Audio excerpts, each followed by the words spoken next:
Здравствуйте, Валерий Викторович. Здравствуйте. Здравствуйте, уважаемые наши телезрители, аудиослушатели и товарищи в студии. Сегодня 9 марта 2017 года. И начнем мы с вопроса, который задал пользователь под именем Ив. Ну, скорее всего, это наш товарищ из Чехии или Словакии. Здравствуйте, Валерий Викторович. Объясните, пожалуйста, что происходит с Южной и Северной Кореей? В частности, отставка президента Южной Кореи и убийство брата главы Северной Кореи. Это один и тот же процесс? Да, это один и тот же процесс, но осуществляемый разными людьми. По принципу, изложенному в достаточно общей теории управления, каждый в меру понимания работает на себя, а в меру непонимания на того, кто знает и понимает больше. В данной ситуации я уже говорил о том, что Южную Корею раскачивают для общей политической напряженности, создания зон нестабильности и необходимой страновой элите США. И в данной ситуации именно они работают и в Южной, и в отношении Северной Кореи. Но работают они сами того не понимая, это как мартышки, уже таскают каштаны из огня для глобальной элиты. То есть вот страновая элита, она, имея в руках административные инструменты, она очень оперативная, потому что структурного управления у них. А глобальная элита, она вынуждена выстраивать сначала страновую элиту, а потом уже через эти административные инструменты, через структурное управление выстраивать проведение политики страновой элиты в интересах Соединенных Штатов. Уже можно уходить от этого, от интересов глобальной элиты. И здесь ключевым является именно убийство Ким Чен Нама. Вот.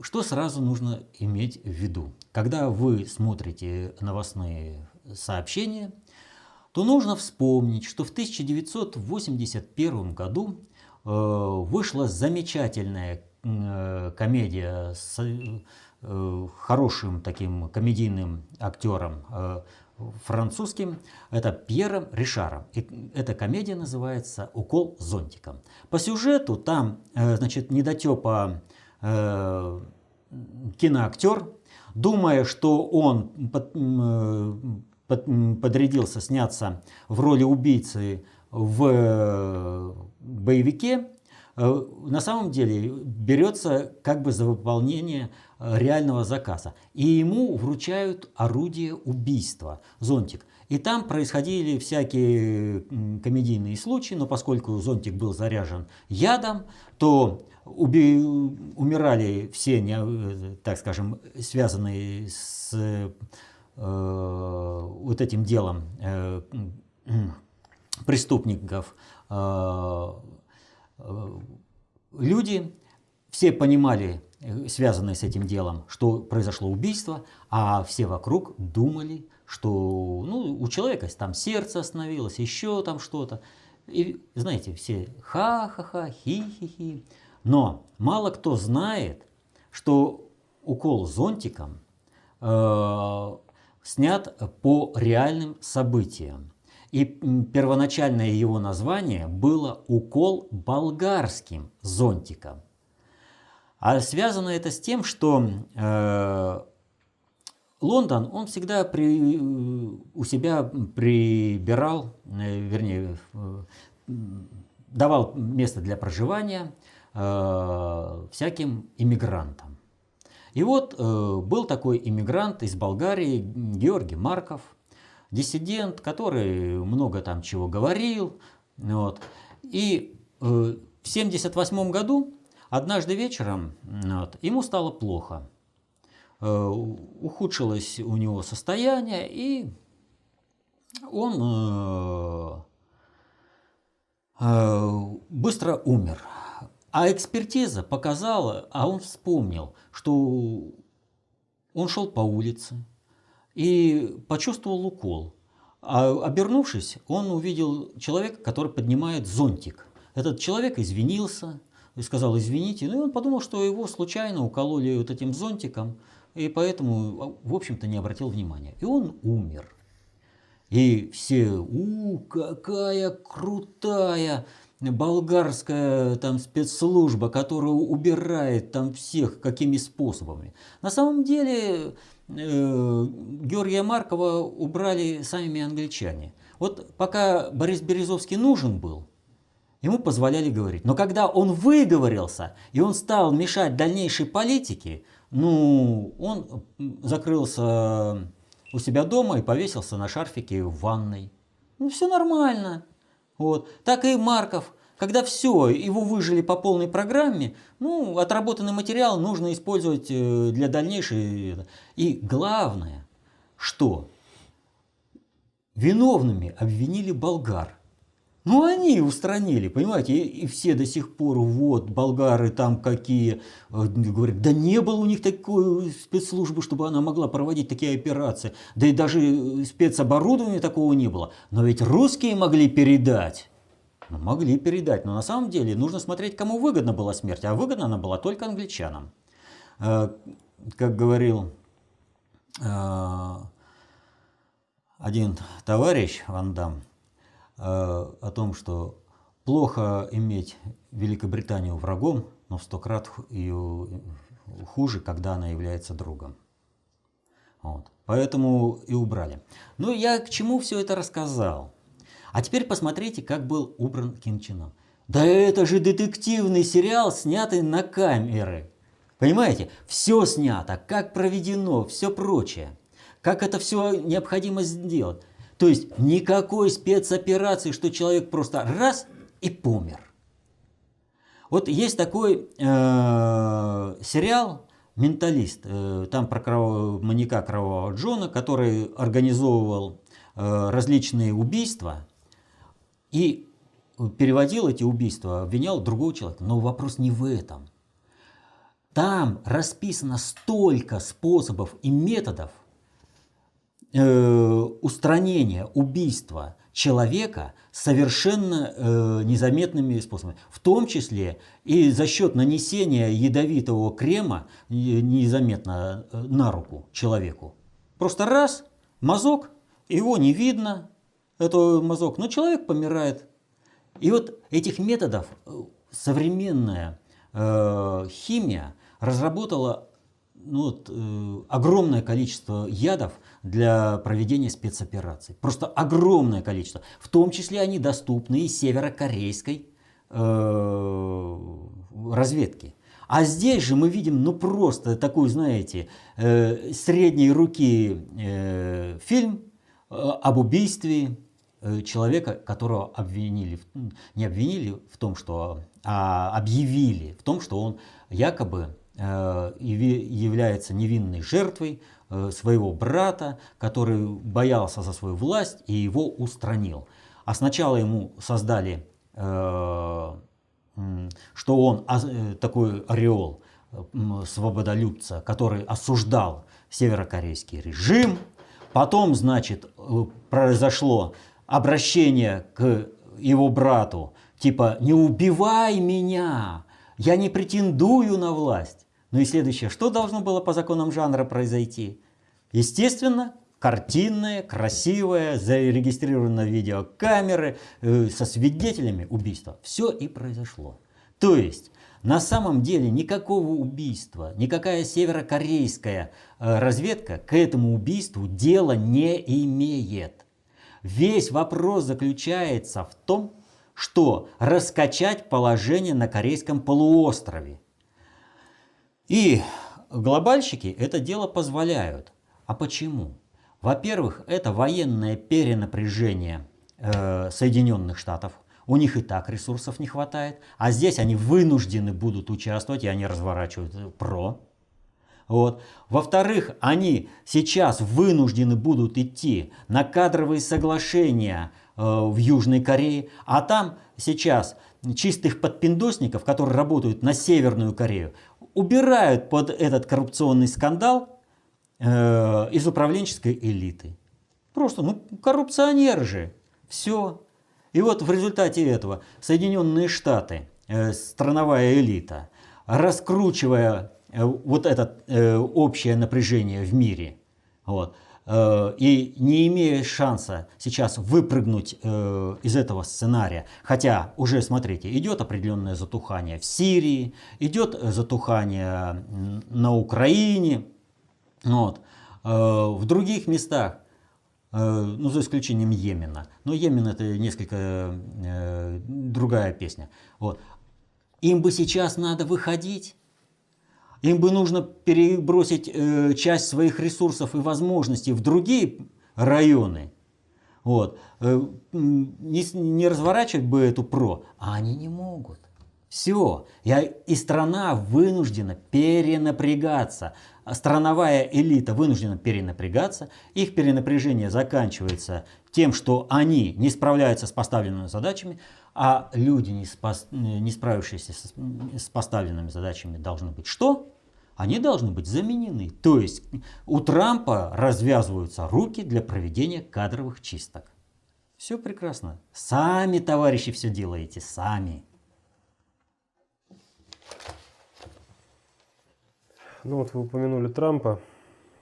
Его вице-президент Майкл Пенс потребовал от Associated Press принести извинения его супруге Карен за то, что в результате публикации одного из материалов адрес ее электронной почты оказался в открытом доступе. Как вы это прокомментируете? Но ведь надо помнить, кто опубликовал ее адрес. Associated Press. Associated Press. А что такое Associated Press?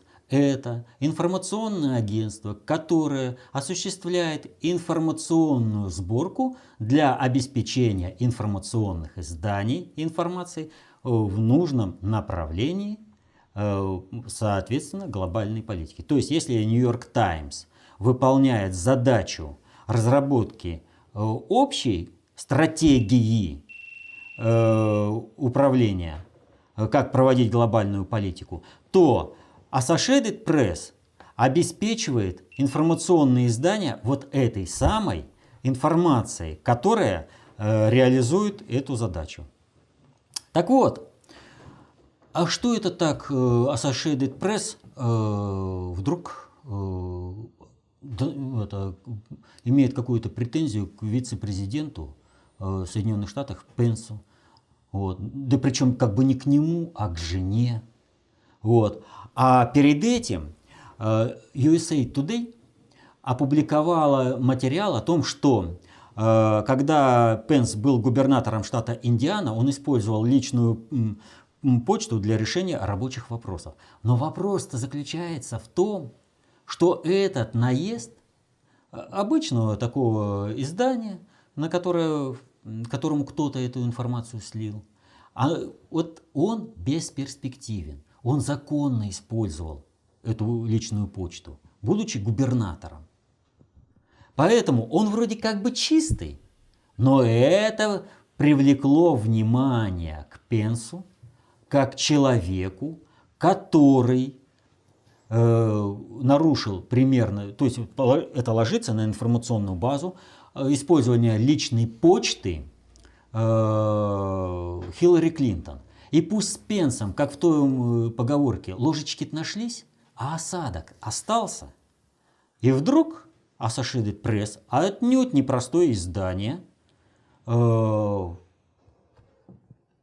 предъявляет уже вполне конкретную вещь жене Пенса и публикует ее реальный адрес. И Пенс: как так? Вы извинитесь, уберите. Вот. Ее электронный адрес. Они говорят: да мы не знали, что там вот этот адрес действующий, мы думали, что он не действующий, а скандал привлекает внимание. Формируется определенное информационное поле, потом пикировались, и потом Associated Press говорит: да ладно, в будущих публикациях мы не будем публиковать этот действующий адрес. Вот. Но ни о каких извинениях и речи быть не может. Мы не будем извиняться. Кто ты такой, чтобы мы перед тобой извинялись? И вот это обстоятельство показывает очень интересную вещь.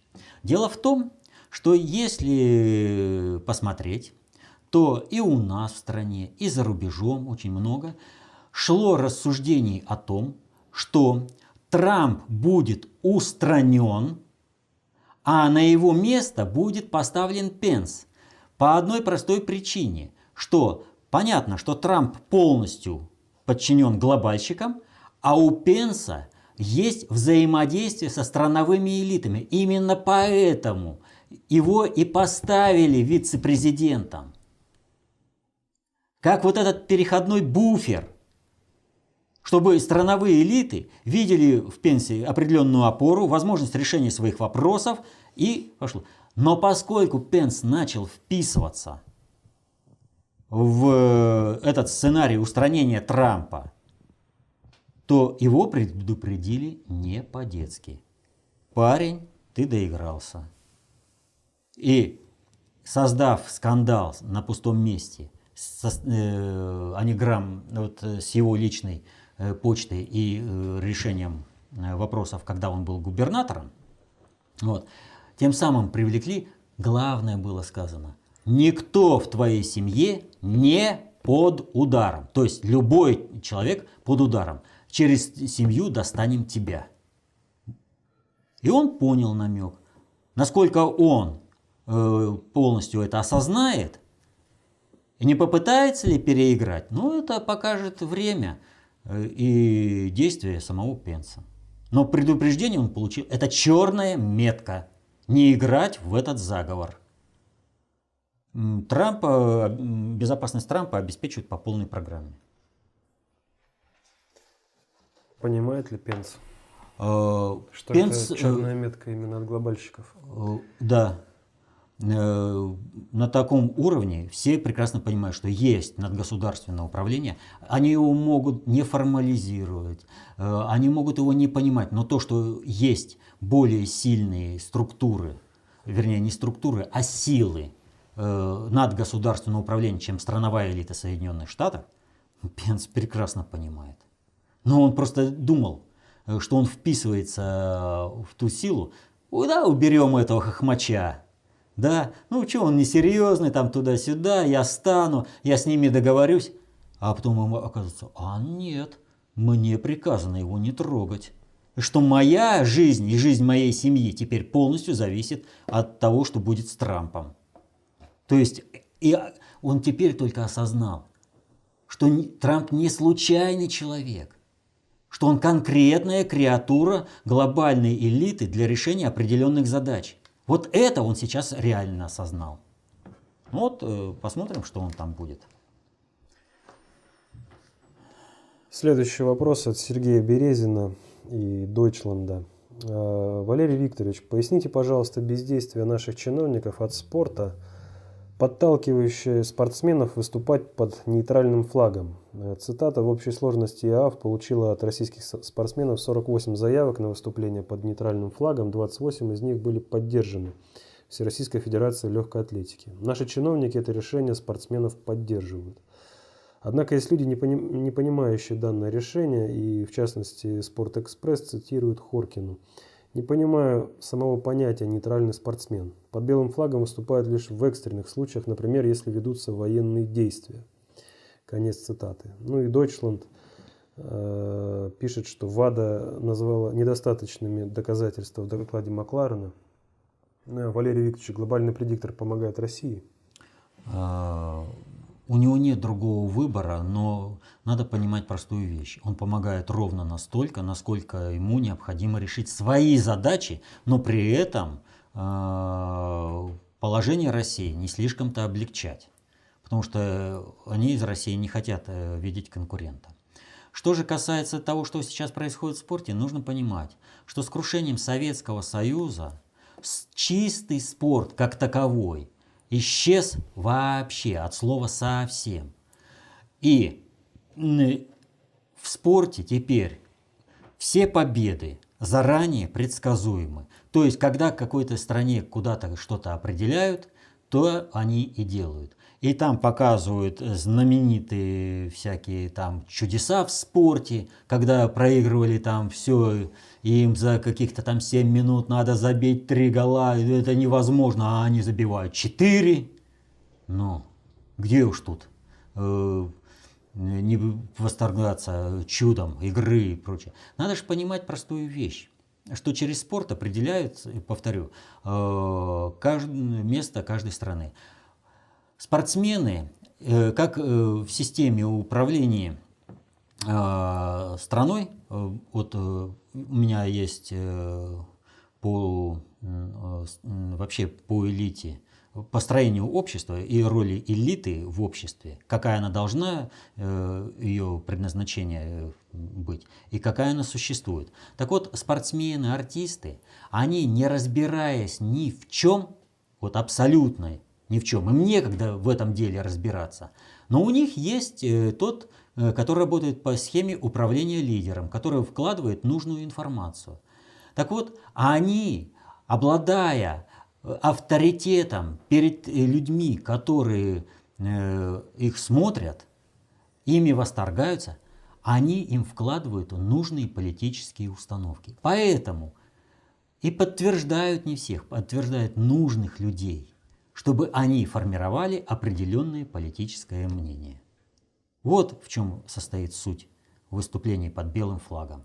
Вот в чем суть состоит всех спортивных скандалов.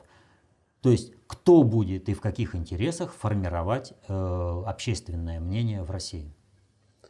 Фактически они, получаются, предатели перед нашей Они этого не страной. понимают. Они космополиты. Они граждане мира. Им какая разница, где хорошо платят, там и родина. Все.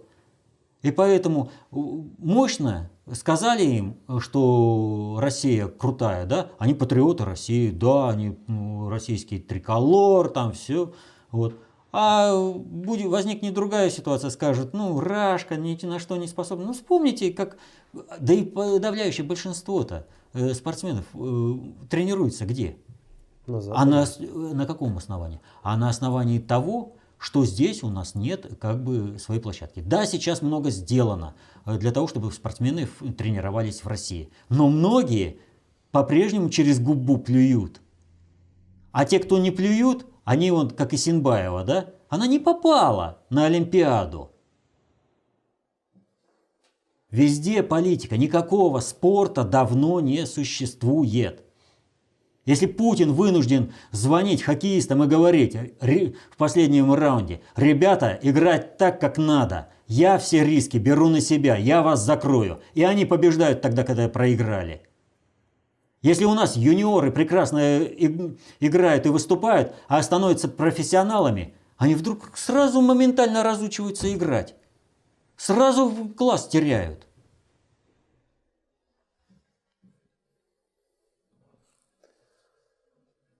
К вопросу о происходящих событиях на Украине.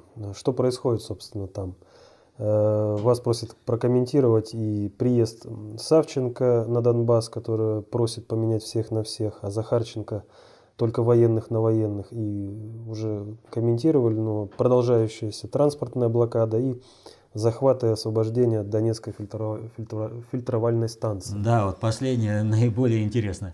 Вооруженный сброд Украины захватил, им потом вроде как их убедили уйти, они ушли, потом, значит, они не давали ремонтировать ее, обстреливали и все прочее. Чего захватывали-то фильтровальную станцию? Вот чего они ее захватывали? А вот, в общем-то, интернет знает все. И вот в интернете прошло сообщение: среди 15 грузовиков российского гуманитарного конвоя, которые прибыли в пункт пропуска Матвеев-Курган, было замечено спецлаборатория радиохимической бактериологической защиты. Вот зачем они захватывали, вот чего разминируют, вот почему они обстреливают. То есть вот этот сброд, это вот как шел геноцид Донецкой и Луганской республики, вообще населения Украины. Так он и идет. И они готовили вот эту новую гадость. Но наша разведка неплохо работает. И теперь в составе вооруженных сил Донецкой Народной Республики есть специальный автомобиль, лаборатория со специалистами, ну, «Северный ветер». Вот. Так вот, на Украине сейчас происходит, вот на наших глазах идет полномасштабный развал управления и превращения вообще всей ситуации в хаос. Дело в том, что хитрый план Путина, как пытались представить Савченко, не сработал. А кадров у них нет. Поэтому пытаются Савченко использовать. Выпустили заверуху, там прочее. Но та вообще тупая, чтобы ее хоть как-то использовать. Вот. И Савченко долго работали, книгу там написали, там все прочее. Психологи поработали, чтобы хоть что-то было. А здесь вообще ничего. И вот этот вот котел бурлит. И главное, вот посмотрите, какому-то министру внутренних дел Авакову дали публикацию в Die Welt, которую контролирует страновая элита США, где был представлен миру ультиматум на Мюнхенской конференции. Мы устроим вам полную катастрофу. Это что? Министр внутренних дел говорит, дайте мне санкцию, я ее уберу. Кого уберешь? Да это твои же устраивают все. Или тебе нужно какое-то специальное распоряжение, чтобы ты выполнял закон, пусть вот той Украины, которая есть. Но ведь есть же законы, запрещающие бандформирование и нарушение вот этой деятельности, которая ставит под угрозу всю экономическую безопасность страны. Он должен это принимать? Нет. А он торгуется, он представляет интересы США и говорит, либо договоримся, либо не договоримся. Ах, не договоримся, так львовские шахтеры, у них неожиданно взрыв произошел. И они говорят, а мы добывать уголь не будем, то есть еще сильнее усиливаем экономическую разруху на Украине. А дальше говорят, а мы поезда будем перекрывать, чтобы с России не привезли уголь. То есть что идет? Вот этим всем делом пытаются все-таки решить проблему расчленения Украины. Вот неважно в каком варианте. Можно даже отдать полностью Донецкую и Луганские области, потому что Донецкая и Луганская республики, они занимают не всю территорию своих областей.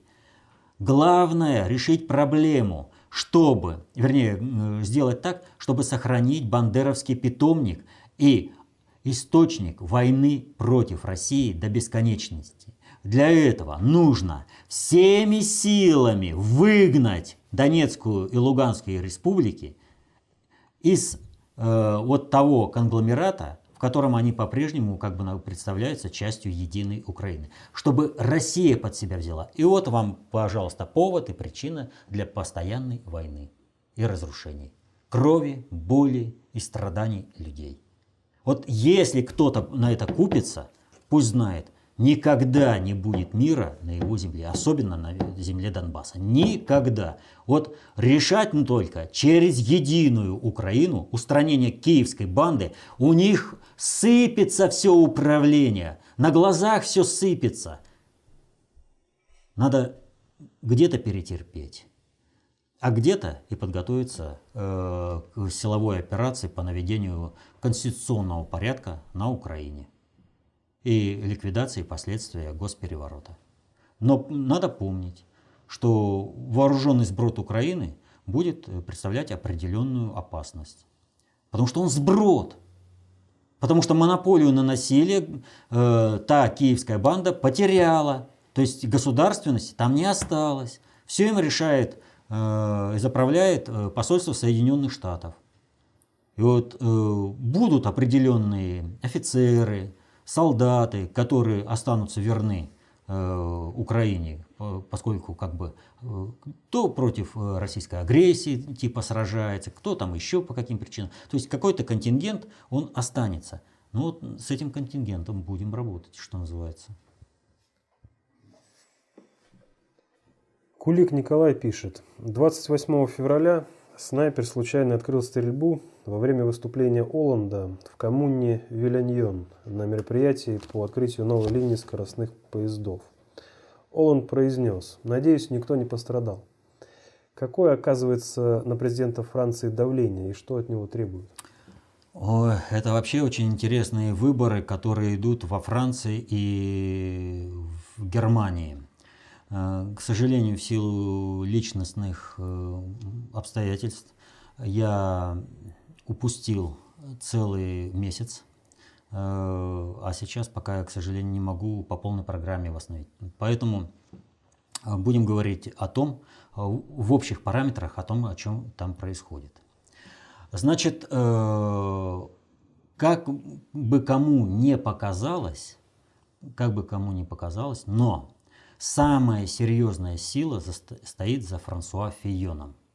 По определенному раскладу была такая, сколько бы кандидатов не было, Марин Ле Пен должна пойти таким экстримом, чтобы напрячь, ответить определенным чаяниям людей, уставшим от политкорректности, от толерантности, от наплыва мигрантов, все прочее. Но общество достаточно инерционно и вложены другие стереотипы.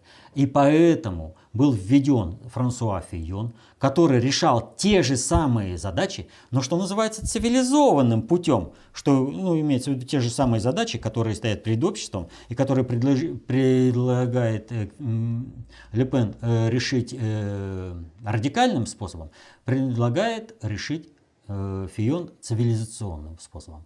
Но Соединенные Штаты все послевоенное время занимались тем, что они формировали управленческий корпус всех стран НАТО и не НАТО, вообще западного мира. Это входило у них в Евроатлантический блок. И естественно, что страновая элита, которая противостоит Трампу в его способах управления миром, она старается сохранить Пакс Американо в нетронутом виде, чтобы через это продолжать диктовать миру свою волю и грабить весь мир. Соответственно, этому им нужно такие, как Саркози, Оланд, которые бы продолжали линию реализации интересов Соединенных Штатов, страновой элиты США при проведении французской политики. И вот появляется Макрон, который не знает, с чем выйти, и они долго-долго тестировали, чтобы хоть как-то сформировать программу свою предвыборную. И вот, казалось бы, в этой обстановке, все очевидно. Ле Пен и Фийон это глобальщики, а Макрон, это имеется в виду три реальных претендента, которые между собой сходятся, это страновики Соединенных Штатов. Но в том-то и дело, что это в чистом виде столкновение страновой элиты и глобальной элиты возможно только в Соединенных Штатах. А весь западный мир, за исключением Великобритании, там особая вообще песня. Он построен, повторю, по принципу надгосударственного управления Соединенными Штатами, которое осуществлялось руками страновой элиты, но в интересах глобальной элиты. Но страновая элита имеет структурное управление, и они более оперативны в своем проведении. И вот это обстоятельство объясняет, почему выбивается Франсуа Фийон. То есть страновики сцепились с глобальщиками на территории Франции за власть над Францией.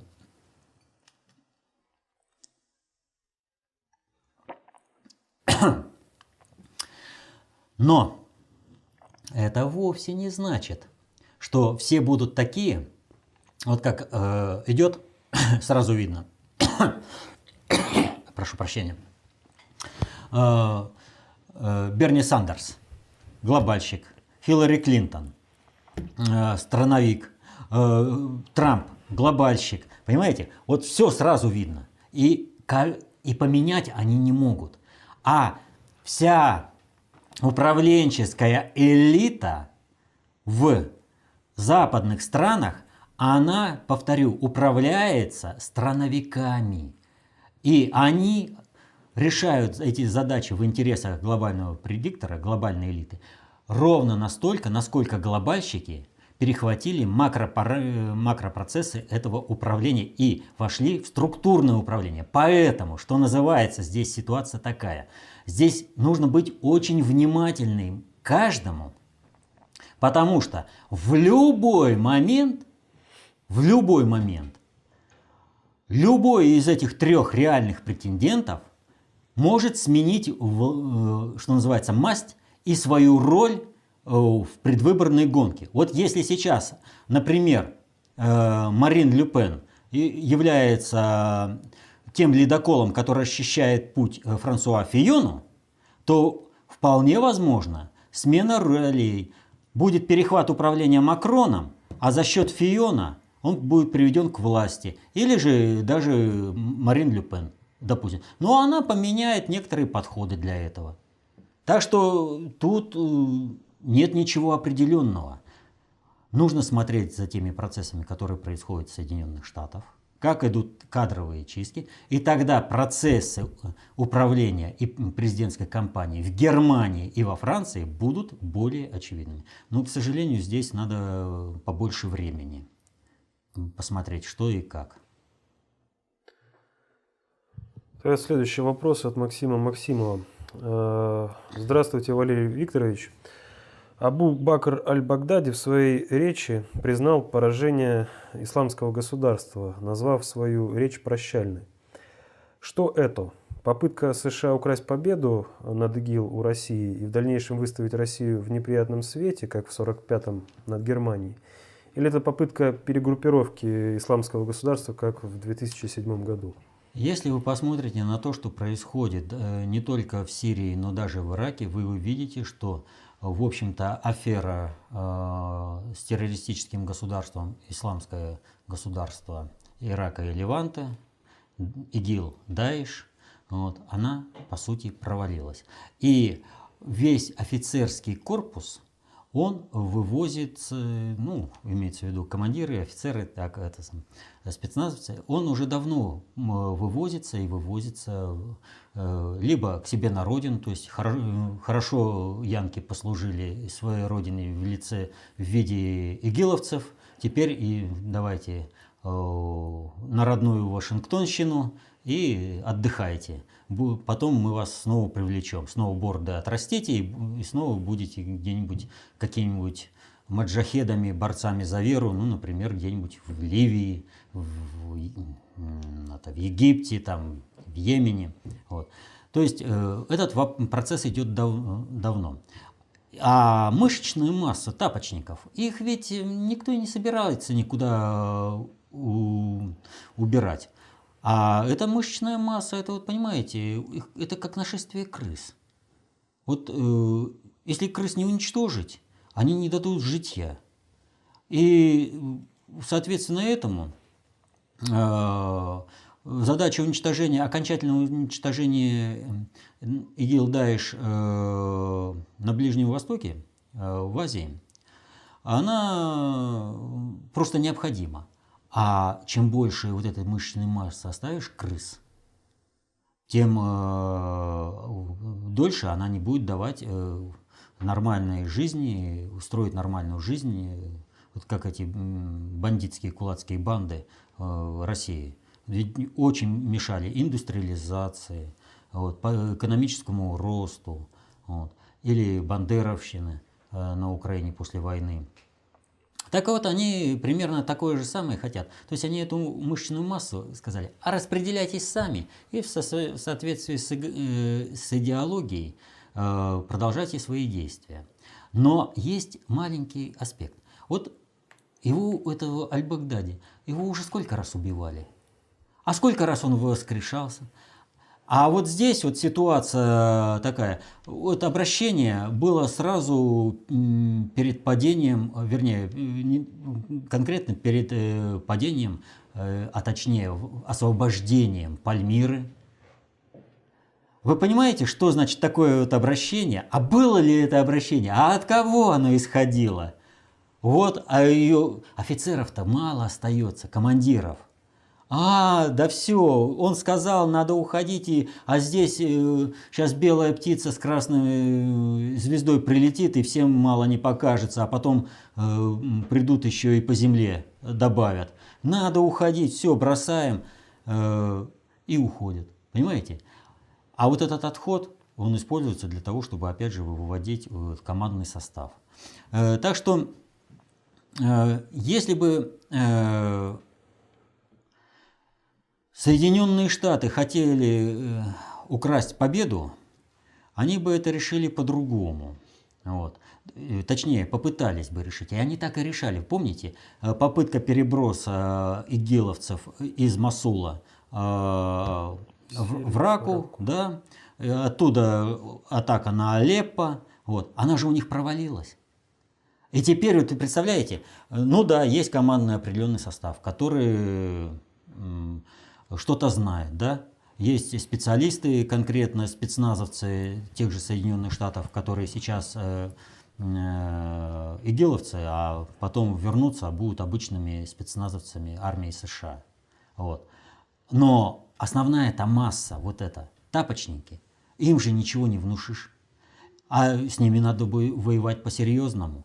И поэтому они увидели где-нибудь одного игиловца, так сразу весь квартал с мирными жителями сравняли с авиацией. Они так воюют. И западные средства массовой информации этого не видят. Просто не видят. Они постановочными кадрами там какого-нибудь мальчика обсыпали, да, цементной пылью. И потом ведь вдумайтесь, да, все снимают, а медицинской помощи ему никто не оказывает. Понимаете? Вот снимали бы, как оказывают медицинскую помощь, а то ведь его посадили в определенный интерьер, и все снимают страдания. Об этом все средства массовой информации о том пишут, сообщают, а о том, что происходит реальный геноцид мирного населения в Мосуле, вообще ни слова. И у Соединенных Штатов там ведь очень серьезная ситуация возникает. Они и здесь перенапрягаются. Вот Эрдоган заявляет: мы закончим свою операцию в Сирии, когда будет взят Манбидж. В ответ на это Сирия заявляет о том, что будут введены, среди курдских формирований будут введены сирийские правительственные войска. И получается ситуация, как у этих, в свое время у американцев, с умеренной и неумеренной оппозицией. То есть, кого ты собираешься бомбить? Ты с русскими собираешься ссориться? Потому что они в любой момент: а что ты сирийские войска бомбишь? Вот. Встает вопрос. И что? Чтобы этого не произошло, американцы опять перенапрягаются. Они что делают? Курды говорят, ну, в принципе, с курдами это партнеры такие специфические. Тут это надо понимать. А то некоторые там просто, знаете, вот там союзник, там все прочее. Это специфический партнер. Они говорят: а нам не надо сирийские войска, пусть лучше зайдут американские. С точки зрения управления это вообще даже лучше. Вы представляете, какой клин между Турцией и Соединенными Штатами теперь возникает? Американские генералы: да вы что, турецкая авиация нам мешает работать. А теперь у них вообще конфликт. А кто ключевой игрок в этом? Россия. Вот и встречаются начальники генштабов с русским начальником. Соединенные Штаты, Турция и Россия. Вот. То есть там все сыпется. Вот. И по-крупному американцы своих спецназовцев оттуда выводят. То есть командный состав ИГИЛ, Даиш, он уходит. А вот на эти обращения Аль-Багдади, да, надо же понимать, есть информационная война. Она всегда была. Вот. И как здесь подашь? Вот Усама бен Ладен, он всегда вещал все, что нужно Соединенным Штатам. Вот что-то надо, он сразу тут же появится и пленочку где-то оставит, и все, да, Усама бен Ладен, все. А тут раз провещал такое, что стойкость обороны в Пальмире моментально рухнула. Ну нормально, мы тоже умеем работать. Следующий вопрос от Радомира, еще многих пользователей, который в частности спрашивает о том, что, ну, сначала пишет, что в Кировской области торжественно открыли первый в России семенной завод американской компании Monsanto, мирового лидера по выращиванию ГМО. И для плодотворной работы этого предприятия администрация Кировской области на льготных условиях выделила 63 тысячи гектаров. Такими темпами они всю Россию загадят. И Ирина пишет в связи с этим тоже, что академик РАН выступил в защиту ГМО. Еще недавно РАН нападала на гомеопатию. В интернете не раз встречался с информацией об указе нашего государя, запрещающему ГМО на территории России. Информация о запрете ГМО была фейком или РАН мстит Путину за ноябрьский разнос? Видите ли, очень многие распоряжения Путина стараются не выполнять. Управленческий корпус сформирован, к сожалению, подпиндосниками в большей части. И теми элитами, которые готовы предать, продать Россию, лишь бы свои клановые интересы решить. Они готовы стать императорами всея Руси в составе Московской и Тверской области, ходить в лаптях и быть счастливы от этого. Вот. Понимая, что вот вы, Соединенные Штаты, рухнули бы, если бы не я, мальчиш-плохиш, не принес бы вам вот эту победу. Видите, я Россию, которая может вас раздавить, просто вот вам отдаю, чтобы вы мне какой-нибудь кусок со своего стола, объедки кинули. Вот. То есть вот такая элита. Ничего здесь не поделаешь, ее надо менять, ее долго сюда внедряли, воспитывали в советское время еще. Вот. И они сопротивляются. Вот такие вот вещи, это вот как раз показатель того, на что ориентируются, на благо России или же не на благо России. Ну и пусть. Вот. Это они думают, что они там за свои резаные фантики что-то там сделали. Много Янукович денег получил на Западе, а Лукашенко, а Лазаренко, да и мало ли их таких. Ну а про Маркова вот я вспоминал, про Березовского, они все свое получают, но вот ради этой судьбы они родину стараются уничтожать. Они служат тем, кто их в конце концов использует как туалетную бумагу. Вот. А нам нужно понимать, что происходит, и поддерживать те процессы, которые объективно нужны для восстановления мощи России. Мы должны понимать, что требует государь, какую политику он проводит, и обеспечивать своей деятельностью, которая заставляет вот эти элиты антироссийские работать на интересы России. Ну это примерно, чтобы было примерно как у Сталина.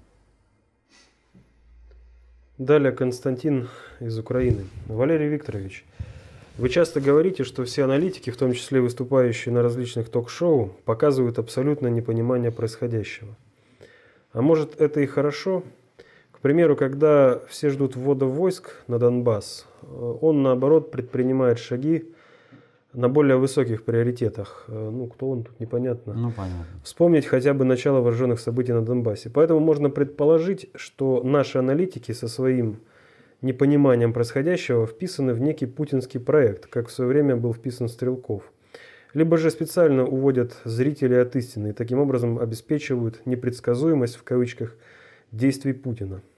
К сожалению, это не так. Вот то обстоятельство, которое я только что упоминал, неисполнение распоряжений государя, оно базируется именно вот на понимании аналитиков вот всей этой политики.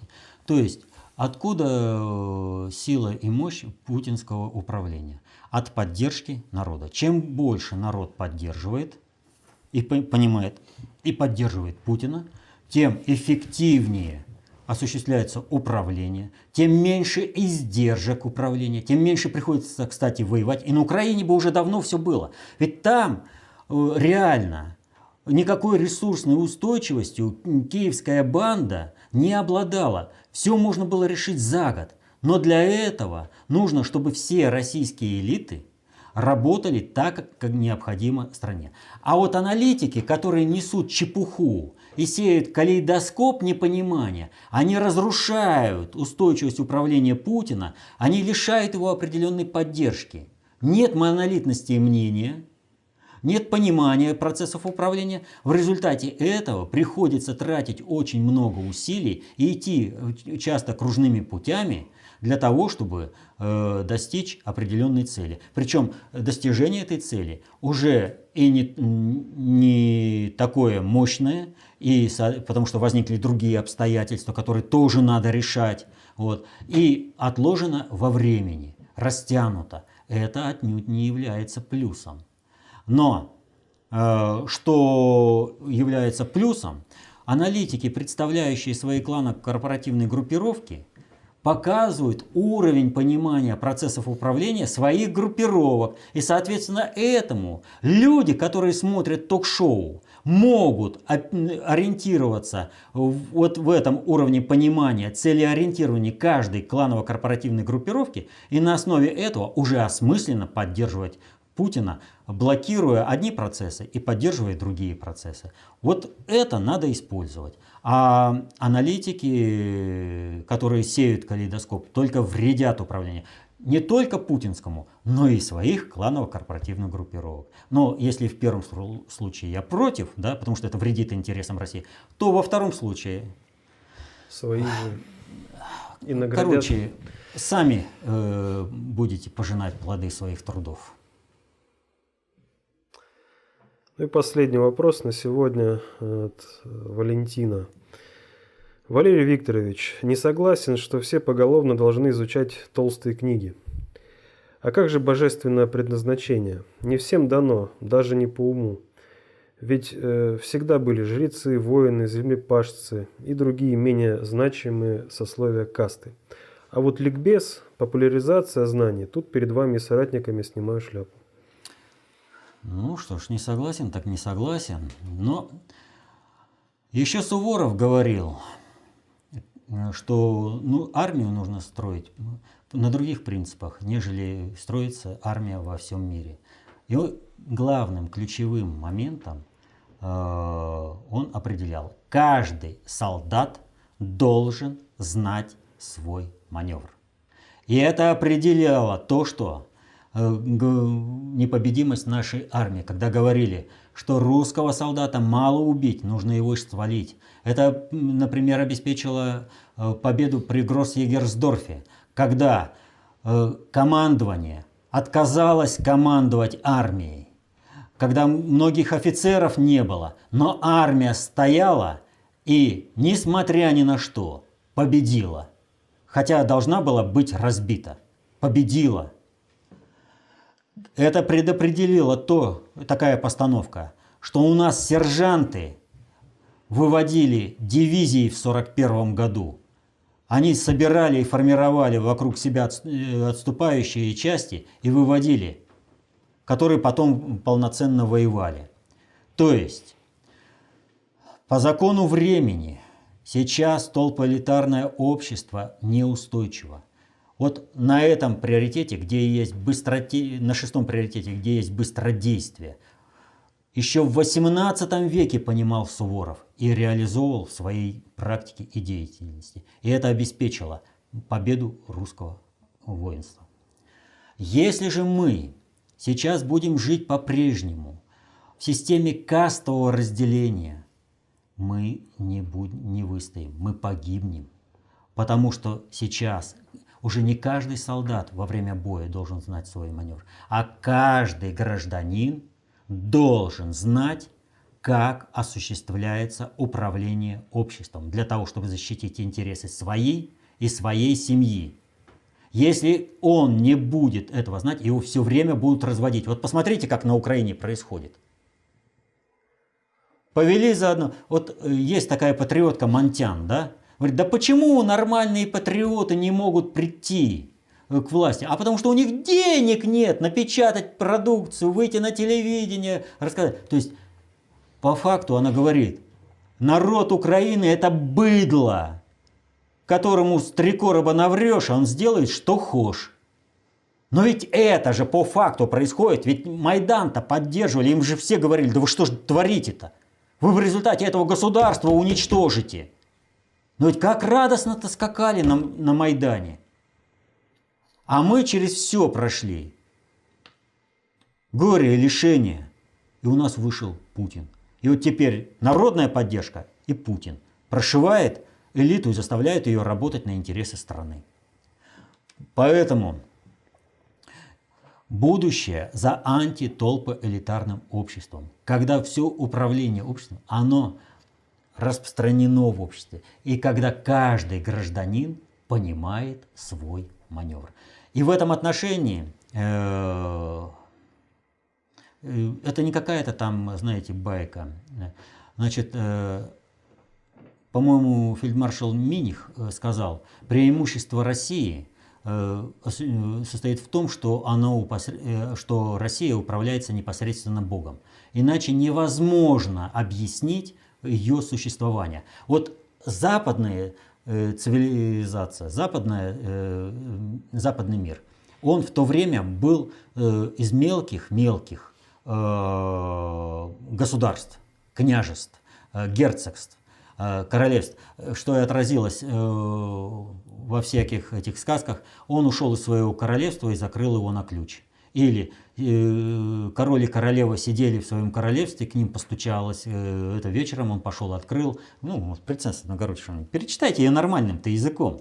Вот, это такие. То есть все мелкие. А почему? Вот насколько у тебя хватает монополии на власть, вот, там ты этот самый властелин, а дальше ты уже под другом. Должен ложиться под другого. И вот это распространение, оно определялось информационными связями, силовой компонентой, которая обеспечивала единство государственной политики. А как в России обеспечивалось? Ушли казаки непонятно куда и насколько, пришли, все, с русским царем дружить, налог платить, а он вас будет защищать. Да нет, все хотят с русским царем дружить, потому что силы это. Да он далеко, да мы тебя сейчас. Казачки шашками помахали, все нормально. И так везде. А главное, везде было проведение единой государственной политики. То есть везде понимали, вот пришли служивые, пришли просто работные там люди, да, они проводили одну политику. И государство было монолитным, не рассыпалось. А нам же предлагают ввести вот этот бардак европейский, где все держится только на власти, а не на монополии насилия, а не на взаимопонимании единой политики, единой цели всего общества. Так что нет. Либо мы строим нормальную жизнь, и ведь обратите внимание, на территории России в результате проведения этой политики не исчез ни один народ. А где индейцы Америки? А сколько индийцев умерло? Да и прочее. А что произошло с аборигенами Австралии? Да так можно перечислять масса. У нас ни один народ не умер. Все сохранили свою культуру. Ранее бесписьменные народы получили свою письменность. И все стали единым целым единого русского государства. Вот какую устойчивость обеспечивает вот подход, о котором говорим мы. Но сейчас такой подход должен осуществляться уже не просто как Бог на душу положит, а в силу закона времени, в силу информационного вот этого взрыва, бума, когда оборот информации многократно происходит при жизни одного поколения. Вот. Сейчас каждый солдат, каждый гражданин должен знать свой маневр. То есть он должен обладать теорией, это знанием теории управления. А в этом отношении что нужно? Вот, чтобы тебя не обсчитали в магазине, надо знать математику. Чтобы у тебя все было хорошо на дороге, ну, в меру возможности, надо знать правила дорожного движения, чтобы ты не пошел на красный свет, чтобы переходил улицу в положенном месте, и машины, соответственно. Вот. То есть надо изучать толстые книги и быть управленчески грамотным, самостоятельным, чтобы никто тебя не смог обмануть и заставить работать на свои интересы. Знание – власть. Так вот, берите эту власть к себе. А без труда не вытащишь и рыбку из пруда. Надо поработать, надо изучать концепцию общественной безопасности, достаточно общей теории управления и быть концептуально властным. Вот все. Ну что ж, если это последний вопрос, то в принципе я уже сказал о необходимости изучения концепции общественной безопасности, о необходимости изучения теории управления и применения вот этих теоретических знаний в своей обыденной практической жизни. Помните, знание – власть. Берите ее в свои руки, защищайте интересы свои и своей семьи. Будьте счастливы. До следующей встречи.